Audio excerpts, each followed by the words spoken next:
The Mona Lisa, widely regarded as the greatest artwork ever created. As a gay vegetarian pacifist, you would never guess that Leonardo da Vinci played a part in the Renaissance arms war. Da Vinci is remembered as a great artist. That's really just about all he's remembered for. This is quite silly considering he was one of the greatest engineers of all time.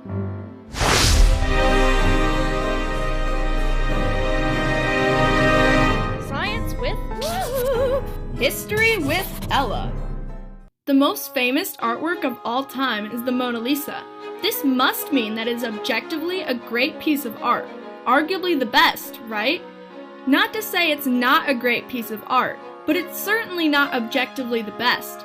Aren't Da Vinci's other artworks just as good, if not better? I personally think this lady with an ermine is more impressive. Why is the Mona Lisa valued much higher than his other pieces? It's famous for her mysterious smile, her lack of eyebrows, correct? Well, this isn't quite the case. Originally, the Mona Lisa, though recognized, was not as popular as it is now. Everything changed when an Italian thief changed the fate of the Mona Lisa for all time. In 1911, a worker at the Louvre named Vincenzo Peruggia hid in a closet until the Louvre was closed for the night. He then took the Mona Lisa off the wall and left the building. Once it was realized that the Mona Lisa had been stolen, it received an ample amount of press until it was returned 2 years later. This caused the name Mona Lisa to become very familiar, therefore more admired. The familiarity principle is the idea that being more exposed to something causes us to like it more. For example, hearing a song more than once will increase your liking to that song. The more you see something, the more you like it. So if Da Vinci wasn't just an artist, who was he? He was an incredible mathematician, scientist, and engineer. To better explore this, let's start from the beginning. He was born on April 14, 1452, near the city of Vinci, Italy. Hence his name, Leonardo da Vinci. Da Vinci simply translates to from Vinci. At the age of 15, he was apprenticed to one of Florence's leading artists, Verrocchio. He was a great influence on Da Vinci's art style. Working with Verrocchio, Da Vinci's earliest well-known painting was in Baptism of Christ. Leonardo became an independent master in 1478, leaving Verrocchio's mentorship. These early years of his life, he was focused on art. This included extensive writings in his notebooks that describe properties of perspective, proportions, and even the mistakes of others. This is especially interesting as his scientific mind can be heard in his writings about art. By detailing the mistakes that others make and how to avoid them, he evidences his ability to learn from others' mistakes to expand upon his own knowledge. This innovative thinking makes sense as he presents himself to the Duke of Milan as skilled in many things, including military engineering. So, the Duke set him to work designing sculptures, paintings, buildings, machinery, and yes, weapons. Designing weapons doesn't really sound like the same person who would go to shops to buy birds so that he could set them free. But he complied as he wanted to challenge himself and he had to make a living. Speaking of birds, he was obsessed with the idea of flight. Even had an entire codex just on the flight of birds. This document of flight was so important that in 2012, Curiosity held Codex on the Flight of Birds, along with Da Vinci's famous self-portrait, all digitally on a chip on its trip to Mars. What a fitting journey for the genius whose whole life was driven by curiosity. He studied birds and their flight, and Da Vinci had the dream of making man fly. He worked extensively to understand how flight works. He even described the concept of gravity 2 centuries before Newton. With his considerable research on the properties of water, he was the first to describe air as a fluid, a property still in place today. With his determination to understand flight, he even accomplished becoming on the verge of understanding the pressure on the wing's surface, a concept not even understood by many these days. It is mind-boggling that this is only a fraction of the research and ideas he came up with. His Codex on the Flight of Birds is only 18 pages out of more than 7,000 pages of Da Vinci's genius. In only these 18 out of 7,000 pages, he discussed all of these revolutionary ideas, along with the first airbag in history. The other pages are only filled with more of his genius. It is an understatement to say he was ahead of his time. And he wrote it all in mirrored handwriting, writing right to left.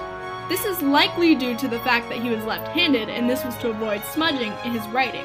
It has also been suggested that he could have done this to avoid people stealing his ideas or getting in trouble with the Catholic Church, who taught different ideas than that of Da Vinci's observations. A prime example of this is when Da Vinci worked for the Pope, which at the time was Pope Alexander VI, and Da Vinci was forbidden from dissecting cadavers. Da Vinci had been studying human anatomy and physiology, and he only believed in what he observed. Dissections were completely illegal, but he regarded the law much below the need for studying human anatomy. So, Da Vinci hired grave robbers to retrieve cadavers for him to study. He recognized bone, muscles, and even the functions of the body. He had to keep his anatomical drawings secret since his work was illegal. His career didn't stop there. He moved on to begin a collaboration to divert the flow of the Arno River. This was to be accomplished through a system of canals and locks which were never before seen. Completing this would result in agricultural, economic, and military success. However, the plan came to a halt, and later that year Da Vinci's father died, leaving a bitter dispute between Da Vinci and his siblings over who would inherit his father's estate. There was even an attempt to deny Da Vinci of inheriting anything. Years later, the dispute was resolved, with everyone receiving something, but no one leaving pleased. Then in 1506, Da Vinci was summoned by the French governor to be the court painter and engineer for King Louis XII. Here, Da Vinci had oodles of assistants, and he got to keep an extensive workshop where he spent his time on engineering projects. This is when he wrote his Codex Leicester, which was later bought by Bill Gates for $30.8 million, making it the most expensive book ever sold. This codex, with 72 pages, is almost solely dedicated to hydraulics. In 1506, he was offered by the King of France, Francis I, the title of Premier Painter and Engineer and Architect. Francis I admired Da Vinci so much that his yearly salary was 700 gold crowns, and Da Vinci was also supplied with a mansion containing a workshop. This was located near Francis I's summer home, and there was a secret underground passageway between the two places where they would often meet. Then on May 2nd, 1519, at the age of 67, and paralyzed on the right side of his body, Da Vinci passed away. As Leonardo da Vinci said, "Just as a well-filled day brings blessed sleep, so a well-employed life brings a blessed death." He couldn't have fulfilled this more. Since then, his inventions have been recreated, such as a machine gun, a water wheel, and a tank. However, in his blueprints, his tank had wheels that worked against each other, so it's been suggested, since it doesn't seem Da Vinci would make such a silly mistake, that he did it on purpose so no one would use his invention for evil. That would make sense, as he was such a peaceful person, he wouldn't want destruction to result from his genius.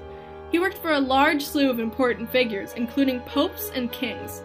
His engineering and mathematics were so important to him that he often neglected his paintings. In fact, he's only cited in making about 20 paintings in his lifetime. It's a wonder how the most relentlessly curious person in history is only remembered for one painting. Leonardo da Vinci, an artist and inventor during the European Renaissance, experienced many internal conflicts. He invented war machines even though it conflicted with his morals. Today, he is remembered as an artist even though he was much more. The compromise in the end is that he made a living and he is still revered today.